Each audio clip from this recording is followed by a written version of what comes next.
जय हिंद दोस्तों। स्वागत है आपका हमारे यूट्यूब चैनल के लर्निंग पॉइंट पर। हम देख रहे हैं घटना चक्र सामान्य विज्ञान। इसमें जीव विज्ञान के तहत जीव विज्ञान सब्जेक्ट में हम देख चुके हैं अभी तक पाचन तंत्र तक। आज के इस वीडियो में हम देखेंगे विटामिन और पोषण। विटामिन और पोषण। अगर आप इस चैनल पर नए हैं तो सब्सक्राइब कर लीजिए ताकि आगे आने वाली वीडियो का नोटिफिकेशन मिलता रहे।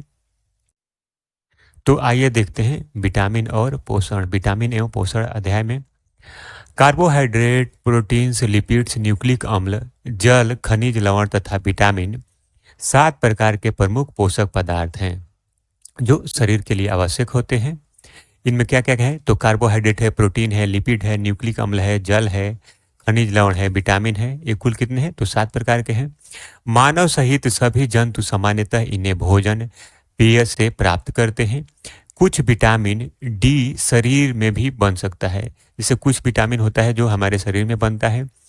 इन पदार्थों में से जल व खनिज लवण अकार्बनिक पदार्थ हैं और शेष कार्बनिक पदार्थ हैं।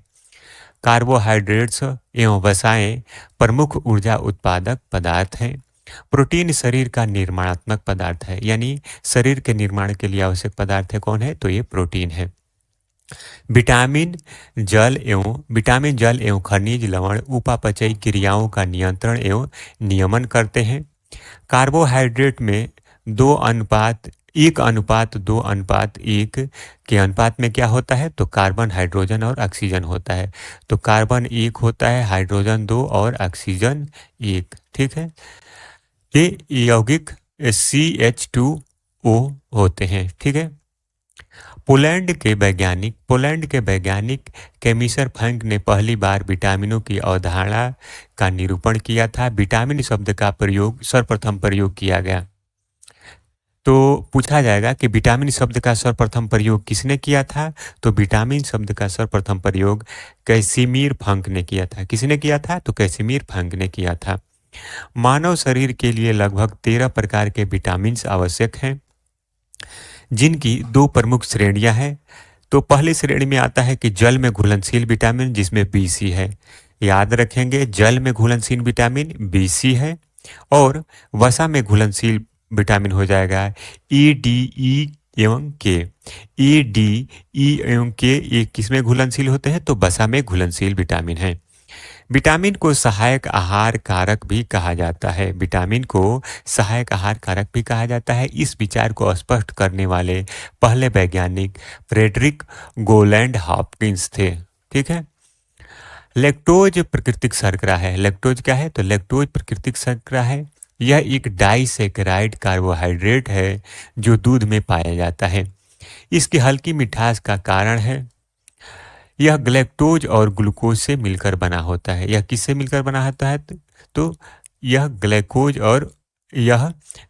और ग्लूकोज से मिलकर बना होता है। अब आइए हम यहाँ पे देख लेते हैं, इस चार्ट को देखेंगे जिसमें प्रमुख विटामिन है और इनके स्रोत और इनके कमी से होने वाले रोग देखना है। ठीक है। तो विटामिन ए का रासायनिक नाम क्या है तो रेटिनॉल है। विटामिन ए का नाम क्या है तो रेटिनॉल है। और विटामिन ए की कमी से रतौंधी होता है, जीरोथैल्मिया होता है और संक्रमण, त्वचा की कोशिकाओं में परिवर्तन, ये सब किसके कमी के कारण होता है तो विटामिन ए की कमी के कारण होता है। बात करें विटामिन ए का प्रमुख स्रोत क्या है तो गाजर, हरी सब्जियां, दूध, मक्खन, अंडा, यकृत, मछली का तेल, ये सभी विटामिन ए के स्रोत हैं। विटामिन B1 की बात करें, विटामिन B1 का नाम थायमीन होता है। ये नाम भी याद रखना है। विटामिन B1 का रासायनिक नाम क्या होता है तो थायमीन होता है। और विटामिन B1 की कमी से बेरी और वृद्धि का रुकना ये हो जाते हैं। बात करें विटामिन B1 का मुख्य स्रोत क्या है तो अनाज, फलियां, सोयाबीन, दूध आदि, ये क्या है विटामिन B1 के स्रोत हैं। विटामिन B2 का रासायनिक नाम राइबोफ्लेविन होता है।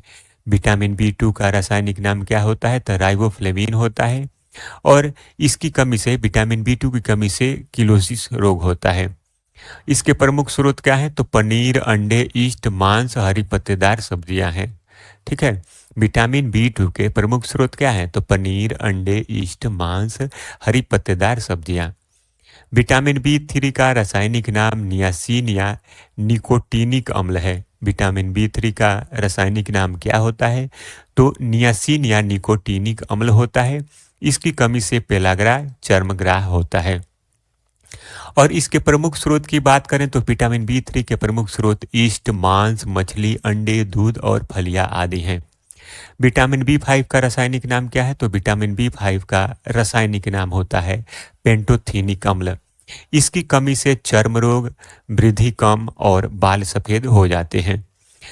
बात करें विटामिन बी 5 के स्रोत के हैं क्या हैं? तो स्रोत में अंडे, दूध, मांस और मूंगफली ये विटामिन बी 5 के स्रोत हैं। विटामिन बी 6 का रासायनिक नाम है पायराडाक्सिन। ठीक है, विटामिन बी 6 का रासायनिक नाम क्या है? पायराडाक्सिन। यह इसके कमी से रक्त क्षीणता, चर्म रोग और पेशियां ऐंठन होता है। और इसकी स्रोत की बात करें तो दूध, ईस्ट, अनाज, मांस। दूध, ईस्ट, अनाज, मांस ये विटामिन बी 6 के स्रोत हैं। विटामिन बी 7 क्या है? यह इसका रासायनिक नाम है बायोटीन। विटामिन बी 7 का रासायनिक नाम होता है बायोटीन और इसकी कमी से चर्म रोग और बालों का झड़ना होता है। यानी जब बाल झड़ने लगे या किसी चर्म रोग, तो यह विटामिन बी 7 की कमी के कारण भी हो सकता है।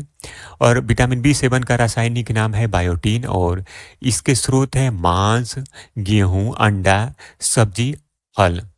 विटामिन बी 9 का रासायनिक नाम फोलिक अम्ल होता है। विटामिन बी 9 का रासायनिक नाम क्या होता है? तो फोलिक अम्ल होता है। इसकी कमी से रक्त क्षीणता, कुंठित वृद्धि। और इसके स्रोत हैं हरी सब्जियां, फलियां, ईस्ट, मांस, अंडे।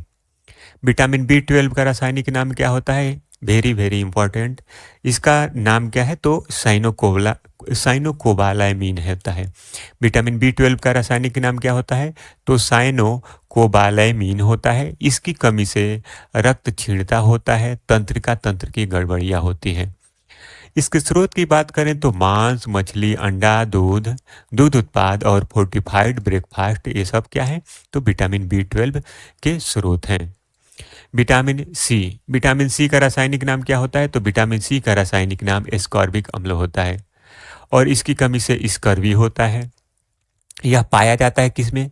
तो आंवला, नींबू वंश के फल, टमाटर, सब्जियां, इसमें क्या पाया जाता है? तो विटामिन सी पाया जाता है। विटामिन डी का रासायनिक नाम कैल्सीफेरॉल है। इसकी कमी से सूखा रोग, रिकेट्स हो जाता है और ऑस्टियोमेलेसिया हो जाता है। मक्खन, मछली का तेल, अंडा आदि सूर्य प्रकाश में संश्लेषण ये क्या है? तो ये इससे विटामिन डी के स्रोत हैं। विटामिन ई का रासायनिक नाम होता है टोकोफेरॉल। विटामिन ई का रासायनिक नाम क्या होता है? टोकोफेरॉल और इसकी कमी से जनन क्षमता की कमी, जननांग तथा पेशियां कमजोर हो जाती हैं। और बात करें विटामिन ई के स्रोत की तो विटामिन ई के स्रोत में होता है तेल, गेहूं, अंडे की जर्दी और सोयाबीन। विटामिन के का रासायनिक नाम क्या है? तो विटामिन के का रासायनिक नाम नेप्थोक्विनोन है और इसकी कमी से चोट पर रक्त का थक्का न जमना। और इसकी पूर्ति किससे होती है? तो हरी सब्जियां, अंडा, सोयाबीन, आंत्र के बैक्टीरिया। यहाँ ध्यान देना है कि आंत्र के बैक्टीरिया द्वारा भी विटामिन के का संश्लेषण किया जाता है। आंत्र के बैक्टीरिया द्वारा भी विटामिन के का संश्लेषण किया जाता है। अब देखेंगे आगे इसमें हम कि कैसीन के बारे में। ठीक है, तो कैसीन क्या है? तो कैसीन एक फास्फोप्रोटीन है। कैसीन क्या है? कैसीन एक फास्फोप्रोटीन है जो किस में पाया जाता है? तो जो दूध में पाया जाता है। कैसीन एक फास्फोप्रोटीन है जो दूध में पाया जाता है। इसकी उपस्थिति के कारण दूध का रंग सफेद होता है। गाय के दूध का हल्का पीला रंग बीटा कैरोटीन की उपस्थिति के कारण होता है। दूध प्रोटीन को पचाने वाला एंजाइम रेनिन होता है जो दूध में घुलनशील प्रोटीन केसीन को अर्ध ठोस एवं कम घुलनशील कैल्शियम पैराकैसिनेट में परिवर्तित कर दूध को दही में जमा देता है। शिशुओं में जठर रस में यह पाचक एंजाइम होता है किंतु वयस्कों में इसका अभाव होता है। दूध लैक्टोबैसिलस बैक्टीरिया के कारण खराब या खट्टा होता है। यह एक अति महत्वपूर्ण जीवाणु है जो पाचक नाल में पाया जाता है। तो ध्यान देना है कि जो लैक्टोबैसिलस बैक्टीरिया कहाँ पाया जाता है, तो पाचक नाल में भी पाया जाता है। यह मिल्क शुगर लैक्टोज को लैक्टिक अम्ल में बदल देते हैं। यह किस में बदल देते हैं, तो मिल्क शुगर यानी लैक्टोज को लैक्टिक अम्ल में बदल देते हैं। जिसके कारण क्या होता है, तो जिसके कारण दूध खट्टा होता है, जिसके कारण दूध खट्टा हो जाता है। दूध से दही दूध से दही, छाछ, पनीर का निर्माण का कार्य इन जीवाणुओं द्वारा किया जाता है। प्रोटीन एक जटिल नाइट्रोजन युक्त कार्बनिक पदार्थ है। प्रोटीन को ध्यान देना है, तो प्रोटीन क्या है, तो एक जटिल नाइट्रोजन युक्त कार्बनिक पदार्थ है जिसका गठन कार्बन, हाइड्रोजन, ऑक्सीजन और नाइट्रोजन तत्वों के अणुओं से मिलकर होता है। इसमें आंशिक रूप से गंधक, फास्फोरस आदि भी उपस्थित होते हैं। प्रोटीन ऊतकों के निर्माण, मरम्मत और शारीरिक वृद्धि के लिए आवश्यक होते हैं। यहाँ ध्यान देना है, जो प्रोटीन क्या करता है, तो प्रोटीन हमारे शरीर में ऊतकों का निर्माण करता है और मरम्मत करता है, शारीरिक वृद्धि के लिए भी आवश्यक होता है। इम्यूनो अम्ल प्रोटीन के संयोजक इकाइयाँ या एकलक होते हैं। प्रकृति में अनेक प्रकार के इम्यूनो अम्ल पाए जाते हैं। ये भी ध्यान देना है कि प्रकृति में क्या पाए जाते हैं, तो अनेक प्रकार के इम्यूनो अम्ल पाए जाते हैं और इम्यूनो अम्ल प्रोटीन की संयोजक इकाइयाँ या एकलक होते हैं। यानी जो प्रोटीन किससे बना होता है, तो प्रोटीन इम्यूनो अम्ल से बना होता है। जीव द्रव्य में उपस्थित विभिन्न प्रकार के इम्यूनो अम्ल सामान्यतः 20 प्रकार के, सामान्यतः कितने प्रकार के इम्यूनो अम्ल, तो सामान्यतः 20 प्रकार के इम्यूनो अम्ल ही प्रोटीन एकलक होते हैं। यहाँ ध्यान देना है, पूछा जाएगा कि कितने प्रकार के प्रोटीन के एकलक होते हैं, तो 20 प्रकार के इम्यूनो अम्ल ही प्रोटीन के एकलक होते हैं। इसमें से 10 प्रकार के इम्यूनो अम्ल भोजन द्वारा प्राप्त होते हैं। ठीक है, जो 10 प्रकार के इम्यूनो अम्ल क्या है, तो भोजन से भी प्राप्त हो सकते हैं और शरीर की कोशिकाओं में भी बन सकते हैं। ये अनिवार्य इम्यूनो अम्ल कहलाते हैं। शेष 10 प्रकार के इम्यूनो अम्ल मानव भोजन से प्राप्त करता है, इसलिए ये अनिवार्य इम्यूनो अम्ल कहलाते हैं। जो शेष 10 हैं इसको हम बाहर से ही ले सकते हैं, इसलिए क्या है, तो इसलिए यह अनिवार्य है। Histidine, isoleucine, leucine, lysine, methionine, phenyl alanine, tryptophan, valine, arginine तथा थ्रियोनिन अनिवार्य एमिनो अम्ल हैं। जब ये अनिवार्य एमिनो अम्ल है तो ये सभी एमिनो अम्ल हमको बाहर से लेना पड़ता है। ठीक है, glycine, serine, tyrosine, alanine, glutamic अम्ल, ग्लूटामीन, प्रोलीन, एस्पार्टिक अम्ल और एस्पैरेजीन तथा सिस्टीन अनिवार्य एमिनो अम्ल हैं। आर्जिनिन एवं हिस्टिडीन केवल बच्चों के लिए अनिवार्य एमिनो अम्ल हैं, वयस्कों के लिए नहीं। अल्फा कैरोटीन, ठीक है, तो अल्फा किरेटीन एक प्रोटीन है। अल्फा किरेटीन क्या है, तो अल्फा किरेटीन एक प्रोटीन है जो सिंग, बाल, नाखून, जो गाय भैंस का सिंग होता है, हमारे बाल, नाखून, खुर, त्वचा आदि में उपस्थित होता है। यह किरेटिन का एक प्रकार है। अब देखिए यहाँ कन्फ्यूजन होता है, एक होता है कैरोटीन, एक कैरोटीन होता है जो गाजर में होता है कैरोटीन। तो कैरोटीन क्या होता है, तो कैरोटीन होता है विटामिन, यहाँ किरेटीन है, ये क्या है, प्रोटीन है। ठीक है, टायरोसिन एमिनो एसिड डोपामाइन, नार एड्रीनालीन, नार एपिनेफ्रिन तथा एड्रीनेलिन एपिनेफ्रिन का जैव रासायनिक प्रीकर्सर है। क्या है, प्रीकर्सर है। डोपामाइन मुख्यतः मस्तिष्क में बनता है। ध्यान देना है, डोपामाइन कहाँ बनता है, तो डोपामाइन हमारे मस्तिष्क में बनता है। और डोपामाइन क्या है, ये खुशी का एहसास, मतलब कि हैप्पीनेस, इसको बोल सकते हैं हैप्पीनेस का कारण, हैप्पीनेस हमको देता है। जबकि एपिनेफ्रिन का प्राथमिक निर्माण अधिवृक्क मज्जा में होता है। दूध में लगभग दूध में लगभग 87% जल पाया जाता है। इसके अतिरिक्त इसमें वसा, प्रोटीन, कार्बोहाइड्रेट, कैल्शियम, पोटेशियम इत्यादि भी पाए जाते हैं। दूध को अकेले पूर्ण आहार नहीं कहा जा सकता है। क्यों नहीं कहा जा सकता है पूर्ण आहार? क्योंकि इसमें विटामिन सी और आयरन कम मात्रा में होते हैं। दूध में विटामिन सी और आयरन बहुत कम मात्रा में होते हैं। शिशु के शुरुआती महीनों में माँ का दूध एक आदर्श पर्याप्त आहार माना जाता है। सामान्य क्रियाशील महिला के लिए प्रोटीन की उपयुक्त दैनिक मात्रा लगभग 45 से 46 ग्राम होता है। यहाँ हमको ध्यान देना है कि जो एक सामान्य क्रियाशील महिला है उसको कितना प्रतिदिन प्रोटीन चाहिए, तो 45 से 46 ग्राम। जबकि गर्भवती महिला और बच्चों को दूध पिलाने वाली महिला को इससे अधिक मात्रा की आवश्यकता होती है। दूध पिलाने वाली माँ को लगभग 65 से 70 ग्राम प्रोटीन की आवश्यकता होती है।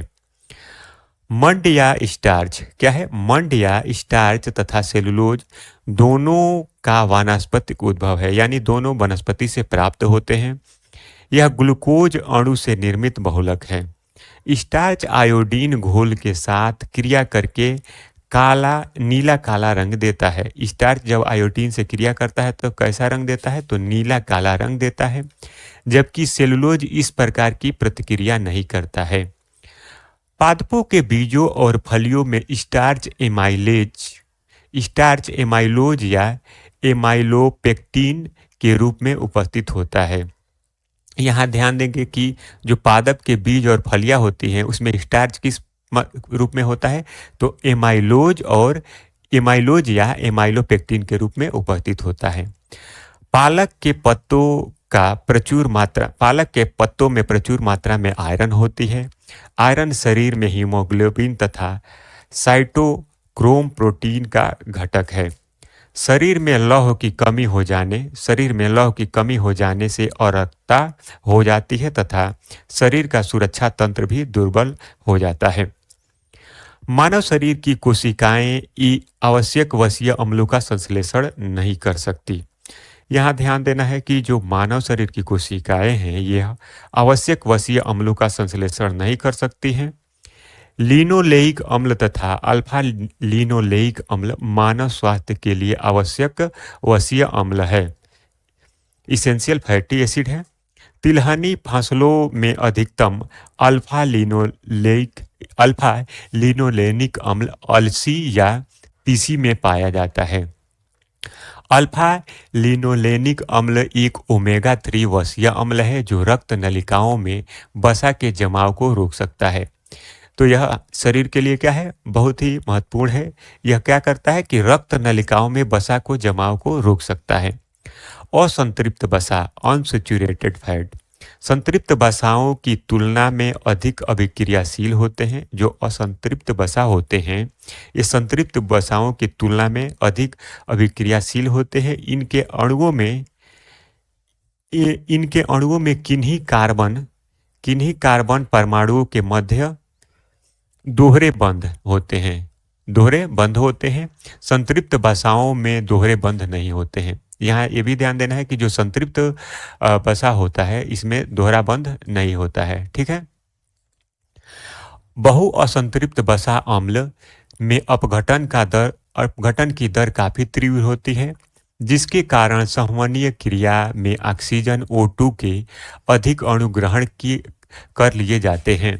इसके परिणाम स्वरूप मनुष्य में संवहनीय क्रिया बढ़ जाती है।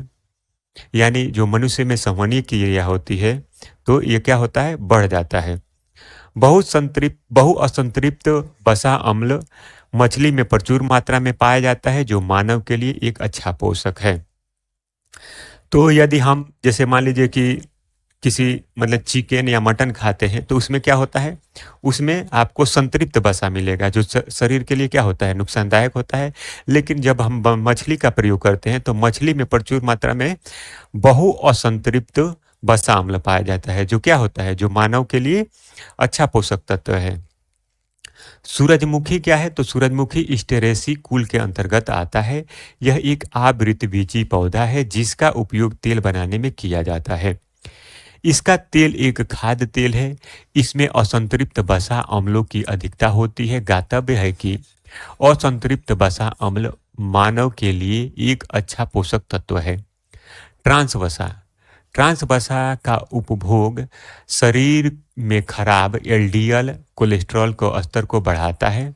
जो ट्रांस वसा होता है, ट्रांस फैट होता है, ये क्या करता है? तो ये खराब एलडीएल को बढ़ाता है और अच्छे एलडीएल कोलेस्ट्रॉल के स्तर को कम करता है, जो हृदय वाहिका के स्वास्थ्य को क्षति पहुंचा सकता है।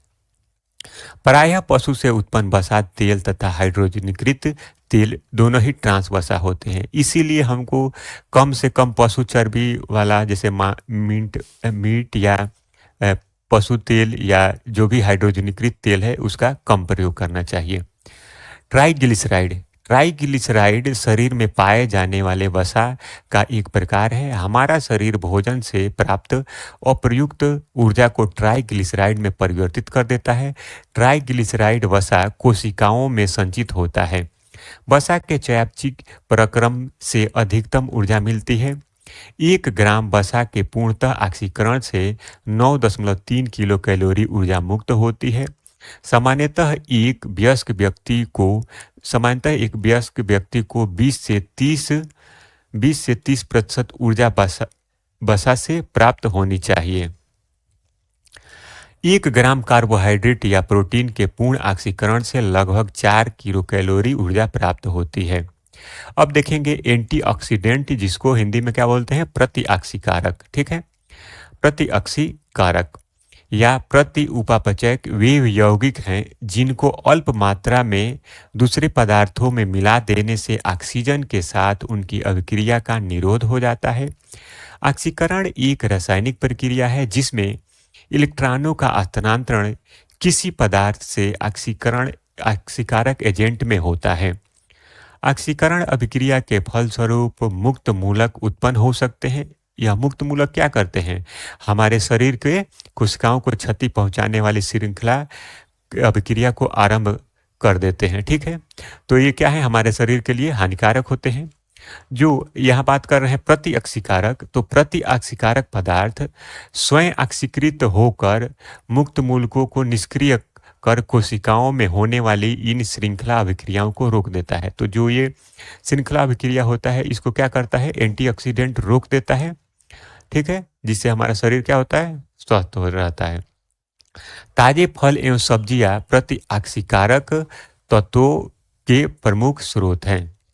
चलिए अब हम प्रश्न कोश में आते हैं। पहला प्रश्न है यहाँ पे कि निम्न में से कौन सा आहार मानव शरीर में नए ऊतकों की वृद्धि के लिए पोषक तत्व प्रदान करता है? तो देखा जाए, अभी हम लोग पीछे देखे हैं कि हमारे शरीर में ऊतकों के निर्माण के लिए कौन सा भूमिका निभा रहा था? तो प्रोटीन भूमिका निभा रहा था। ठीक है, तो प्रोटीन यहाँ प्रोटीन किस में पाया जाएगा? तो पनीर में पाया जाएगा। इसीलिए यहाँ सही जवाब क्या हो जाएगा? पनीर। प्रश्न क्या है कि मानव शरीर में नए ऊतकों की वृद्धि के लिए पोषक तत्व प्रदान करता है, तो ये पनीर प्रदान करता है। चलिए आगे देखेंगे, इसका व्याख्या एक बार देख लेते हैं कि पनीर मानव शरीर में नए ऊतकों की वृद्धि के लिए पोषक तत्व प्रदान करता है। यह दूध का बना एक उत्पाद है जिसे विभिन्न जीवाणु लैक्टोबैसिलस लैक्टिस तथा ल्यूकोनोस्टोक सिट्रोओरन द्वारा किण्वन कर तैयार किया जाता है। दूसरा प्रश्न क्या है यहाँ पे? दूसरा प्रश्न है हमारा कि प्रोबायोटिक खाद्य से संबंध निम्नलिखित कथनों पर विचार करना है। प्रोबायोटिक के बारे में बात बोला जा रहा है।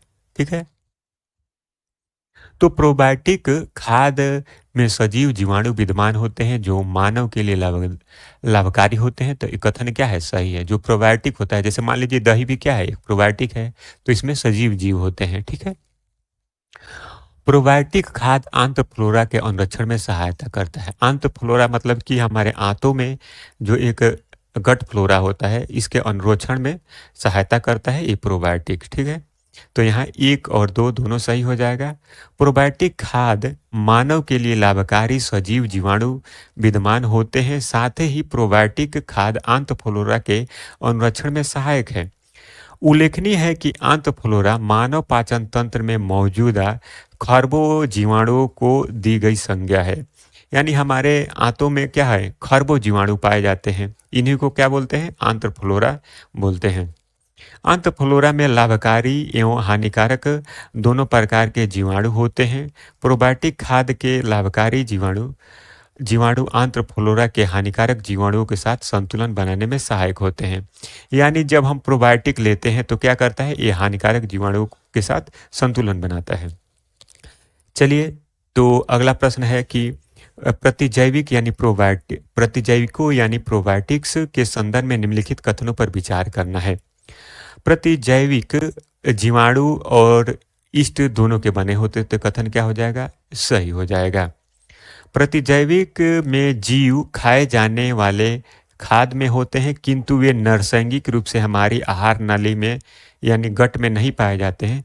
तो ये गलत है, क्योंकि ये प्राकृतिक रूप से क्या हमारे शरीर में, हमारे आहार नाल में पाए जाते हैं। जो ये जीव हैं, छोटे छोटे जीवाणु, ये हमारे आहार नाल में पाए जाते हैं, इसलिए गलत हो जाएगा। प्रतिजैविक दूध शर्कराओं के पाचन में सहायक होते हैं, तो कथन सही हो जाएगा। 1 और 3 यहाँ पे सही है, ऑप्शन सी सही हो जाएगा। प्रतिजैविक प्रतिजैविक ऐसे सूक्ष्म जीव हैं जिनका सेवन मानव शरीर हेतु लाभदायक होता है। प्रतिजैविकों में मुख्यतः जीवाणु एवं ईस्ट सम्मिलित होते हैं, अतः कथन एक क्या है, सही है। उल्लेखनीय है कि खाने के अलावा इन प्रतिजैविकों का लेप भी मानव शरीर शरीर हेतु लाभप्रद होता है। प्रतिजैविकों में पाए जाने वाले सूक्ष्म जीव नैसर्गिक रूप से हमारे शरीर के आंतरिक भागों में पाए जाते हैं, जिनमें आहार नली प्रमुख है, अतः कथन 2 क्या है, गलत है। ये प्रतिजैविक दूध में पाई जाने वाले लैक्टोज के हाइड्रोलिसिस को बढ़ाते हैं और इस तरह दूध शर्कराओं के पाचन में सहायक सिद्ध होते हैं, अतः कथन 3 भी क्या है, सही है। कथन 3 भी यहाँ पे सही है। अब चौथे प्रश्न में पूछा जा रहा है कि न्यूट्रास्यूटिकल उत्पाद के बारे में। ठीक है, तो न्यूट्रास्यूटिकल उत्पाद होते हैं, तो ये किसके बारे में बोला जा रहा है, तो न्यूट्रास्यूटिकल उत्पाद पोषक पोषक और औषधि प्रभाव होता है। न्यूट्रास्यूटिकल उत्पाद जिसमें होते हैं तो पोषक और औषधि प्रभाव होते हैं। न्यूट्रास्यूटिकल शब्द न्यूट्रिशन तथा फार्मास्यूटिकल शब्दों से मिलकर बना हुआ है। न्यूट्रास्यूटिकल उत्पाद नियमित पोषण क्या है, न्यूट्रास्यूटिकल उत्पाद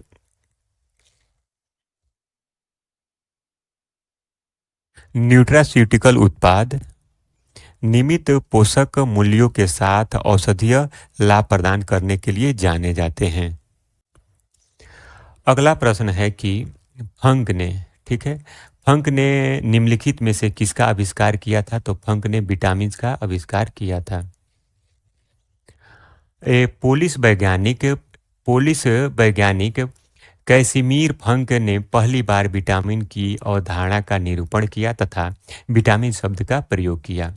छठा प्रश्न क्या है यहाँ पे कि निम्नलिखित में से कौन सा युग्म सही सुमेलित नहीं है। ठीक है, निम्नलिखित में से कौन सा युग्म सही सुमेलित नहीं है, तो यहाँ पे विटामिन विटामिन ए, ये क्या है, मैकुलन ने इसकी खोज की थी। विटामिन बी यहाँ दे रहा है, मैकुलन ई ने भी इसकी खोज की थी। विटामिन सी जेम्स लिंड ने खोज की थी और विटामिन डी की खोज पाल मुलर ने नहीं किया था। ठीक है, इसका खोज हॉपकिंस ने किया था। विटामिन डी का खोज किसने किया था, हॉपकिंस ने किया था। तो इस तरह विटामिन इसमें सी गलत हो जाए, डी गलत हो जाएगा। इसमें पूछा गया कि कौन सही सुमेलित नहीं किया है। ठीक है, जेम्स लिंड ने बताया कि खट्टे फलों के प्रयोग से स्कर्वी रोग से बचाव किया जा सकता है। खट्टे फलों में विटामिन सी पाया जाता है।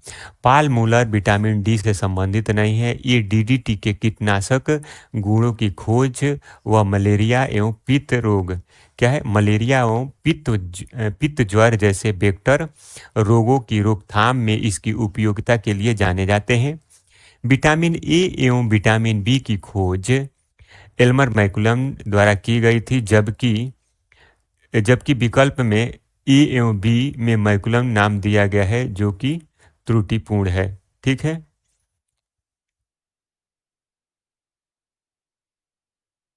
अगला प्रश्न देखेंगे 7वां में, विटामिन्स क्या होते हैं? विटामिन्स क्या होते हैं? तो विटामिन्स कार्बनिक यौगिक होते हैं। विटामिन्स क्या होते हैं? तो ये कार्बनिक यौगिक होते हैं।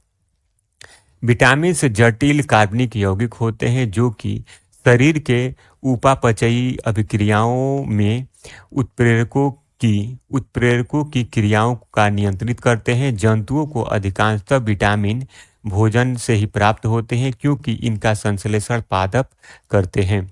मानव शरीर के लगभग 13 प्रकार के विटामिन्स आवश्यक हैं, जिनकी दो प्रमुख श्रेणियां हैं, जल में घुलनशील विटामिन तथा वसा में घुलनशील विटामिन। अगला प्रश्न है यहाँ की, निम्नलिखित में से यौगिकों के किस समूह को सहायक आहार कारक भी कहा जाता है? सहायक आहार कारक, तो ये विटामिन को सहायक आहार कारक कहा जाता है। विटामिन एक ऐसा यौगिक है जो सहायक आहार कारक भी है। इस विचार को स्पष्ट करने वाले पहले वैज्ञानिक फ्रेडरिक गोलैंड हॉपकिंस थे। अगला प्रश्न है यहाँ की, निम्नलिखित दो कथन दिए गए हैं जिनमें से एक को कथन तथा दूसरे को कारण कहा गया है। कथन क्या है कि अधिकांश विटामिन मानव शरीर में संश्लेषित नहीं किए जाते हैं। तो अधिकांश विटामिन, तो ये कथन क्या हो जाएगा? यहाँ पे सही हो जाएगा। ठीक है। मानव अंग केवल अनिवार्य सूक्ष्म पोषक तत्वों का ही संश्लेषण करते हैं, तो यहाँ गलत हो जाएगा। कथन सही है किंतु कारण गलत हो जाएगा। सी यहाँ पे सही हो जाएगा। अधिकांश विटामिन मानव शरीर में संश्लेषित नहीं किए जाते हैं, इसलिए इन्हें पर्याप्त मात्रा में भोजन द्वारा ग्रहण किए जाने की आवश्यकता होती है। मानव शरीर विटामिन डी, विटामिन के तथा विटामिन B12 का संश्लेषण कर सकता है।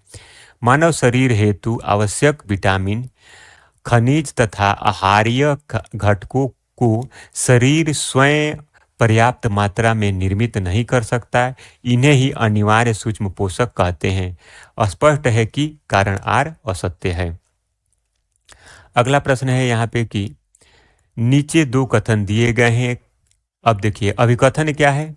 तो मानव शरीर अपने लिए सभी विटामिनों का संश्लेषण कर लेता है, तो हमको बाहर से विटामिन लेना पड़ता है भोज्य पदार्थों के रूप में, तो हम इसका सभी विटामिनों का संश्लेषण मानव शरीर नहीं कर सकता है, इसलिए यह अभिकथन क्या हो जाएगा? गलत हो जाएगा। कारण है, शरीर के उचित विकास के लिए विटामिन अनिवार्य होते हैं, तो ये कथन क्या है? सही है। कारण यहाँ पे सही है, तो अभिकथन सही है, अभिकथन गलत है, कारण सही हो जाएगा। ठीक है, तो इसमें कौन सा सही हो जाएगा? इसमें दोनों देखते हैं। ऑप्शन सी, इसमें ऑप्शन डी सही है। ठीक है, पहला गलत था और दूसरा सही था। शरीर के उचित विकास के लिए विटामिन अनिवार्य होते हैं, इसकी कमी से हीनता रोग होने की संभावना बढ़ जाती है। मानव शरीर में सभी विटामिनों का संश्लेषण नहीं होता है। हालांकि कुछ विटामिन जैसे विटामिन डी है, विटामिन के है, विटामिन B12 है, इसका मानव शरीर में संश्लेषण होता है। अगला प्रश्न है कि यकृत में भंडारित होते हैं। यकृत में क्या भंडारित होते हैं?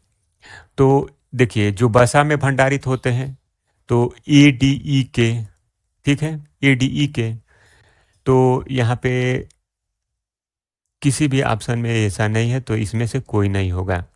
यकृत शरीर की सबसे बड़ी ग्रंथि है। शरीर के अधिकांश जैव रासायनिक कार्य यकृत द्वारा किए जाते हैं। मानव शरीर के यकृत में वसा में घुलनशील विटामिन EDE के और विटामिन B12 संग्रहित होते हैं।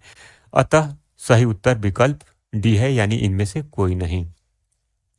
अगला प्रश्न है कि विटामिनों के बारे में निम्नलिखित में से कौन सा कथन सही नहीं है, यानी गलत यहाँ फाइंड आउट करना है। तो कुछ विटामिन आंतरिक सूक्ष्मजीवों द्वारा संश्लेषित किया जाता है, यानी कुछ विटामिन हमारे आंत के जीवाणु बनाते हैं, ये कथन क्या है? सही है। कुछ विटामिन हार्मोन की तरह कार्य करते हैं, ये भी कथन सही है। कुछ विटामिन शरीर में जमा होते हैं, तो ADE के हम देखे थे अभी, ये जमा होते हैं। विटामिन के जल में घुलनशील है, विटामिन के जल में घुलनशील नहीं है। ठीक है, यह वसा में घुलनशील है। और जल में घुलनशील विटामिन की बात करें तो B और C जल में घुलनशील विटामिन है। ठीक है, विटामिन बी और सी जल में विलेय होते हैं, जबकि विटामिन ए, डी, ई के वसा में विलेय होते हैं। अगला प्रश्न है यहाँ की निम्न में से कौन से विटामिन वसा में घुलनशील है? तो ए, डी, ई के, ठीक है, ठीक है, ये वसा में घुलनशील विटामिन है। अगला है कि निम्न में से कौन सा विटामिन पानी में घुलनशील है? तो बी, सी पानी में घुलनशील है। तो इनमें से बी, सी कहीं नहीं दिया है, इसीलिए इनमें से कोई नहीं हो जाएगा। ऑप्शन डी यहाँ पे सही उत्तर होगा, ठीक है। और बी, सी पानी में पूछा जाएगा कि पानी में घुलनशील विटामिन कौन है? तो बी और सी।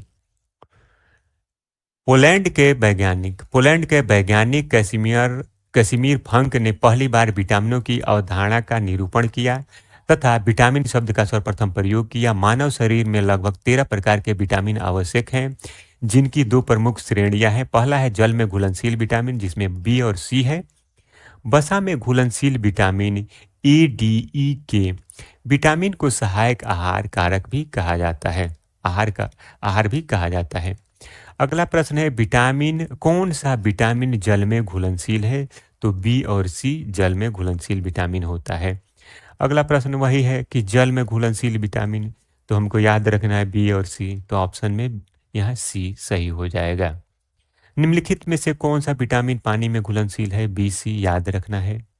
निम्नलिखित में से कौन सा जल में घुलनशील विटामिन है? बी, सी जल में घुलनशील होता है। जल में घुलनशील विटामिन बी कॉम्प्लेक्स का जितना भी होता है, B1, B2, B3, B5, B6, B7, B9, B12 और सी, ये सभी जल में घुलनशील है। वसा में घुलनशील ए, डी, ई के वसा में घुलनशील है। चलिए अगला प्रश्न है कि कुछ विटामिन वसा में घुलनशील है जबकि अन्य विटामिन जल में घुलनशील हैं, तो हमको याद रखना है बी और सी जल में घुलनशील है। जो प्रश्न रिपीट है उसको रिवीजन तो जरूरी है, लेकिन इसको थोड़ा फास्ट रिवीजन करेंगे, ठीक है। अगला है निम्नलिखित में से कौन सा मानव देह तरल ऊतकों में पाया जाने वाला एक सूक्ष्म खनिज है? तो आयोडीन यहाँ सूक्ष्म खनिज है। आयोडीन मानव देह तरल ऊतकों में पाया जाने वाला सूक्ष्म खनिज है।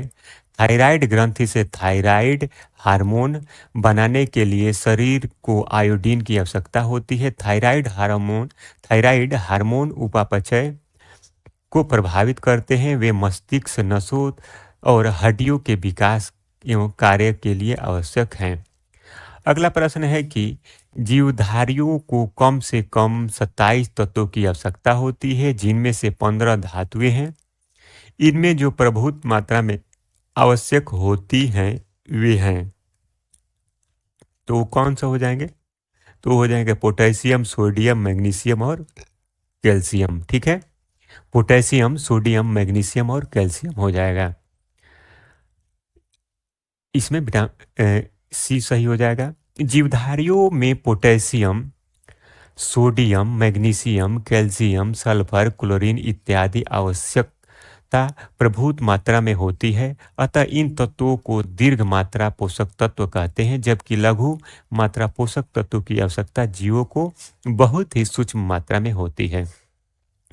अगला प्रश्न है कि एक सामान्य 70 किग्रा व्यक्ति में पाए जाने वाले निम्नलिखित तत्वों पर विचार कीजिए तथा इन्हें बढ़ते क्रम में व्यवस्थित कीजिए। यानी एक मनुष्य के शरीर में कौन सा ये जो खनिज है, तत्व हैं, ये क्या होंगे कि इनको क्या करना है? तो बढ़ते क्रम में व्यवस्थित करना है। यानी सबसे कम मात्रा में कौन सा पाया जाता है? तो सबसे कम मात्रा में तांबा पाया जाता है। उसके बाद पाया जाता है लोहा, ठीक है। उसके बाद उससे अधिक मात्रा में कौन सा पाया जाएगा? सोडियम। उससे अधिक मात्रा में पोटेशियम पाया जाता है। यानी सी यहाँ पे सही हो जाएगा। 3, 4, 2, 1। एक सामान्य व्यक्ति 70 किग्रा के व्यक्ति के मानव शरीर में इन 4 तत्वों की कुल मात्रा टोटल बॉडी कंटेंट क्रम में पाई जाती है। तो यहाँ कम मात्रा में तांबा, उससे अधिक मात्रा में लोहा, उससे अधिक मात्रा में सोडियम, उससे अधिक मात्रा में पोटेशियम। एक सामान्य औसत वयस्क में पाए जाने वाले तत्वों का बढ़ते क्रम सही विकल्प क्या हो जाएगा? तो सी हो जाएगा। अब देखिए अगला प्रश्न है कि सेव का हृदय रोगियों के लिए विशेष महत्व है, क्योंकि यह किसका प्रमुख स्रोत है। तो सेव में क्या पाया जाता है? तो सेव में प्रचुर मात्रा में पोटेशियम पाया जाता है। ठीक है, सेव में प्रचुर मात्रा में पोटेशियम पाया जाता है। सेव का हृदय रोगियों के लिए विशेष महत्व होता है। इसके सेवन से कोलेस्ट्रॉल घटता है। जब सेव का सेवन किया जाएगा तो कोलेस्ट्रॉल घटेगा। सेव में पाया जाने वाला एंटीऑक्सीडेंट रक्त वाहिकाओं में पाए जाने वाले वसा से सुरक्षा प्रदान करता है। सेव में पर्याप्त खनिज तत्व पाए जाते हैं। इसमें पोटेशियम महत्वपूर्ण है। इसमें क्या है? पोटेशियम महत्वपूर्ण है, जो हृदय की धड़कन को नियंत्रित करता है और उच्च रक्तचाप को सामान्य बनाए रखता है। अगला प्रश्न है यहाँ की, आहार में नियमित रूप से ताजे और सब्जियां ग्रहण करना वांछनीय है, क्योंकि ये आक्सीकारक रोधी यानी एंटीऑक्सीडेंट तत्वों के अच्छे स्रोत हैं। आक्सीकारक रोधी तत्व व्यक्ति के स्वस्थ बने रहने और दीर्घायु होने में किस प्रकार सहायक सिद्ध होते हैं? तो यह किस प्रकार से सहायक सिद्ध होते हैं? तो ये क्या करते हैं? तो ये शरीर में चयापचय के उपोत्पाद के रूप में उत्पन्न मुक्त मूलकों को निष्क्रिय बनाते हैं। यानी जो शरीर में जो उत्पन्न मुक्त मूलक होते हैं, जो शरीर के लिए हानिकारक होते हैं, उनको ये एंटीऑक्सीडेंट निष्क्रिय करते हैं। ठीक है। प्रति ऑक्सीकारक या प्रति उपचायक वे यौगिक हैं जिनको अल्प मात्रा में दूसरे पदार्थों में मिला देने से ऑक्सीजन के साथ उनकी अभिक्रिया का निरोध हो जाता है। ऑक्सीकरण एक रासायनिक प्रक्रिया है जिसमें इलेक्ट्रॉनों का स्थानांतरण किसी पदार्थ के ऑक्सीकारक एजेंट में होता है। ऑक्सीकरण अभिक्रिया के फलस्वरूप मुक्त मूलक उत्पन्न हो सकते हैं, जिनके द्वारा कोशिकाओं को क्षति पहुंचने वाली श्रृंखला अभिक्रिया आरंभ हो जाती है। प्रति ऑक्सीकारक पदार्थ स्वयं ऑक्सीकृत होकर मुक्त मूलकों को निष्क्रिय कर कोशिका में होने वाली इन श्रृंखला अभिक्रियाओं को रोक देते हैं। ताजे फल एवं सब्जियां प्रति ऑक्सीकारक तत्वों के प्रमुख स्रोत हैं। अगला प्रश्न है यहाँ पे कि मानव तंत्र में प्रति ऑक्सीकारक का कार्य क्या होता है? तो प्रति ऑक्सीकारक यह मुक्त मूलकों के प्रभाव से कोशिकाओं को बचाते हैं। ऑप्शन सी सही हो जाएगा। ठीक है, यानी एंटीऑक्सीडेंट क्या करते हैं? तो एंटीऑक्सीडेंट ऑक्सीकरण अभिक्रिया से मुक्त मूलक उत्पन्न होते हैं, जिनके द्वारा कोशिकाओं को क्षति पहुंचाने वाली श्रृंखला अभिक्रिया आरंभ हो जाती है। प्रति ऑक्सीकारक यानी एंटीऑक्सीडेंट पदार्थ स्वयं इन मुक्त मूलकों से ऑक्सीकृत हो जाते हैं, जिससे श्रृंखला अभिक्रिया को तोड़ने में मदद मिलती है। इसीलिए हमको फलों का सेवन करना चाहिए जिसमें एंटीऑक्सीडेंट होता है। आगे है कि निम्नलिखित सब्जियों में सर्वाधिक विटामिन कौन सी पाया जाता है? तो इसमें हो जाएगा मिर्च में। सर्वाधिक विटामिन सी किस में पाया जाएगा? तो इस ऑप्शन के अनुसार मिर्च में विटामिन सी पाया जाएगा। ठीक है, प्रश्नगत विकल्पों में मिर्च में विटामिन सी पाई जाती है। 100 ग्राम मिर्च में क्या होता है? तो 143.7 मिलीग्राम। 100 ग्राम कुम्हाड़े के बीज में क्या होता है? कुम्हाड़े के बीज में 9 मिलीग्राम। और 100 ग्राम मटर में 40 मिलीग्राम और 100 ग्राम मूली में 14.8 मिलीग्राम विटामिन सी विद्यमान होती है। अगला प्रश्न है कि विटामिन जो खट्टे फलों यानी साइट्रस में पाया जाता है तथा चर्म को स्वस्थ रखने के लिए जरूरी है, तो ये विटामिन सी है। विटामिन सी विभिन्न प्रकार के खट्टे फलों साइट्रस जैसे नींबू, संतरा, आंवला इत्यादि में पाया जाता है। यह जल में घुलनशील एक विटामिन है जो चर्म को स्वस्थ रखने, दांतों के डेंटिन के निर्माण, कोलेजन तंतुओं के निर्माण इत्यादि में कार्य करता है। शरीर में इसकी कमी होने से स्कर्वी रोग हो जाता है। अगला प्रश्न है कि विटामिन सी का मुख्य स्रोत क्या है? तो कच्चे एवं ताजे फल। इस ऑप्शन के अनुसार कच्चे एवं ताजे फल हो जाएगा। दूध मुख्य रूप से vitamin A, vitamin B12, vitamin D तथा विटामिन के उपस्थित होते हैं। दालों में मुख्यतः प्रोटीन प्रचुर मात्रा में होती है। घी में वसा की प्रचुरता होती है। विटामिन सी खट्टे साइट्रस फलों में पाया जाता है।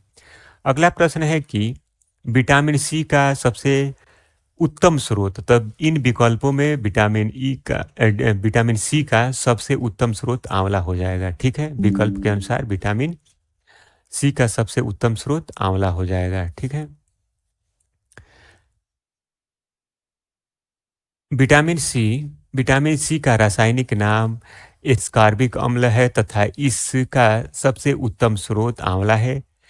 इसके अलावा यह खट्टे फलों जैसे नींबू, संतरा, मौसमी इत्यादि में प्रचुर मात्रा में पाया जाता है। इसका प्रमुख कार्य ऊतकों में कोशिकाओं को परस्पर बांधे रखने वाले अंतर कोशिकाओं पदार्थ के मैट्रिक्स, कोलेजन तंतुओं तथा दांतों के डेंटिन के निर्माण को सामान्य अवस्था में बनाए रखने का है।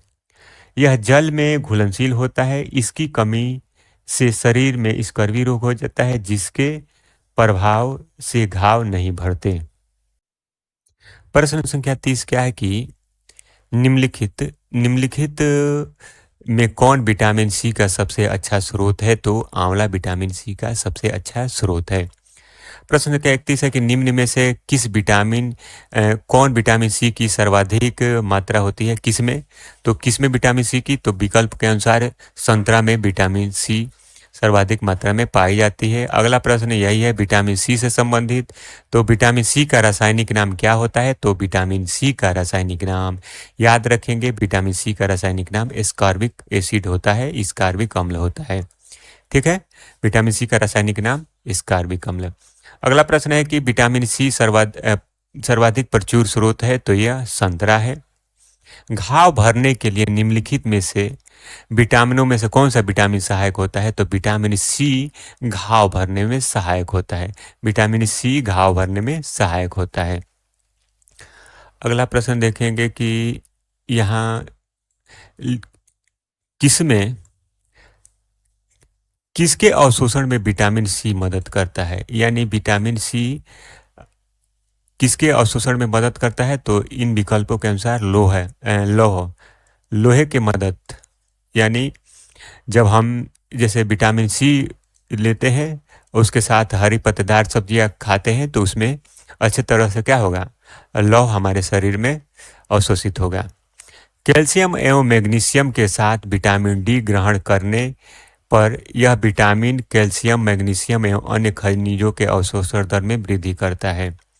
अब देखिए यहाँ ध्यान रखना है कि कैल्शियम एवं मैग्नीशियम के साथ विटामिन डी ग्रहण करने पर यह विटामिन कैल्शियम, मैग्नीशियम एवं अन्य खनिजों के अवशोषण दर में वृद्धि करता है। जबकि इसी तरह क्या होता है, विटामिन सी लौह के अवशोषण में सहायक होता है।